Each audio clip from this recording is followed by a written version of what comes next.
Our story begins in 1901 when the Texas Traction Company established a route from Sherman to Dallas and eventually Denison to Dallas. The line would be extended south, going through Waxahachie, then to Corsicana. This plan was drawn up by the owner and president of the Texas Traction Company, J.F. Strickland. One problem stood in his way: the Stone and Webster-owned streetcar line that ran the Dallas Consolidated Electric Street Railway Company, as they had started building a line from Dallas to Corsicana under the name of Dallas Southern Traction Company. This did not dissuade Strickland from expanding and building a southern line from Dallas, as the Waco to Dallas line was built just a few years later. Then, in a move that shocked the company, Strickland bought out the Dallas Southern Traction Company after they had completed their line and merged it with the Waco line, creating the Southern Traction Company around 1912. The cars built for Dallas Southern Traction by Osgood Bradley Works of Worcester, Massachusetts, were deemed too low for long-distance operations on the lines built by Strickland, and were kept on local lines before being set aside for new equipment to run on the Corsicana line.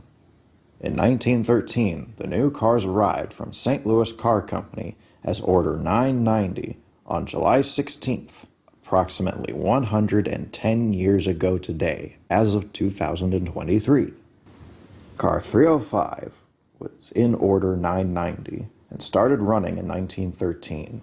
As originally built, she was painted Pullman green with gold lining, red tile window trim, and oddly had rear entrance doors with a freight compartment on the right side door only on the front of the car. She would run in this configuration until 1917, when Texas Traction and Southern Traction amalgamated to create the Texas Electric Railway. She would later be rebuilt to the Texas Electric standards. This included removal of her freight compartment, moving the motorman's compartment from the right side to the left side of the car, having a single front door entrance and luggage doors on her back, and repainted into the standard Texas Electric red and white.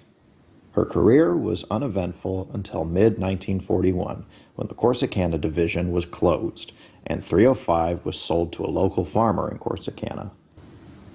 It wouldn't be until the 1980s that Car 305 would be found again. The car was spotted in an abandoned mobile home park near Granbury by Johnny J. Myers and Reverend Ron Maxfield, who realized it was one of the few surviving Texas Electric Railway cars. They also realized it was in immediate danger of being destroyed because the new owner of the land wanted the interurban moved to make way for a construction of a new home. When word of number 305's existence reached City Hall, Ron Lynch, Director of Public Works, decided to take a look. As quoted, "I went up there and looked at this thing. We evaluated it and felt like it was something we could do for a reasonable expense," he said. He then presented his case to City Council, complete with photos, and council members pledged up to $20,000 from the hotel, motel, tax fund to buy the car, move it, and get started on the restoration process. Quote, "As you know, the hotel, motel tax revenues are highly restricted," Lynch said. "They can't be used for street repairs, water lines, salaries, or anything like that. It's strictly limited for uses retained to tourism, and a visitor center certainly falls into that category."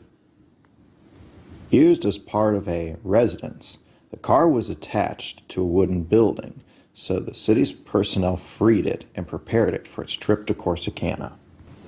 Again quoted, "We did that last week, and this week, Watkins Construction Company people went up there, loaded it, and brought it home," Lynch said. And under supervision, the first restoration of the car was underway. In the 1990s, the Edwards Railcar Company was brought out and began rebuilding railroad cars again. Trolleys and interurbans were also part of that. Car 305 and 315 were brought out of state and restored. or at least 315 was. It would be around this time that the city of Corsicana grew anxious about Car 305's restoration and demanded the car be brought back home. The car was incomplete, as only the car body and frames were restored, but the interior was completely empty. But the Edwards Railcar Company sent the car back, much to the disappointment of the city. Ron Maxfield, a venerable transit historian and friend of Johnny J. Myers, continued the project until the city took over and put the remaining parts of the car's restoration into city storage. Different museums and organizations gave advice and comments on the car once it was put on display in the city in the mid-2000s. The most notable being the McKinney Avenue Transit Authority of Uptown Dallas, as John Landrum, the company's chief operations officer, is quoted with saying, "If you just put it in a local group, you do run the risk of degrading the artifact, so to speak." And for the next 14 years, the car remained on public display, being maintained less and less by the city as more pressing issues came to the forefront. Until 2022, when the Northern Texas Traction Club was founded and began taking note of all the preserved traction equipment in Texas. Car 305 had been inspected and scored the lowest on the club's records. Broken windows, cracks in the roof, no new paint, and homeless vandalizing the car consistently. The club president, James P.D., knew something had to be done. After getting in contact with the City and Visitors Center, who were in charge of the car, James managed to get the permission of the city to do a full evaluation and inventory check in storage to start a new restoration, with plans of having the car's interior fully furnished. The Visitors Center, acting as a museum, with dedicated staff and volunteers to take care of the car and provide tours of the historic car, like the Plano Interurban Railway Museum or the Burleson Visitor Center. Quote, "It is imperative that this car, one of the few crown jewels of Corsicana, be available for everyone to see and appreciate. We here at the Northern Texas Traction Club are proud to be leading this project." The current estimate as for how long the restoration will be as is at a steady 3 to 4 years if all parties are jointly in agreement. Once the evaluation has been completed and all the necessary paperwork filed, the project will begin. If you would like to learn more, please go and follow the Northern Texas Traction Club on Patreon and YouTube. For as little as $1 a month, you can get access to any and all traction information here in the state of Texas. This program is brought in part by viewers like you. Thank you. Stay tuned for more updates.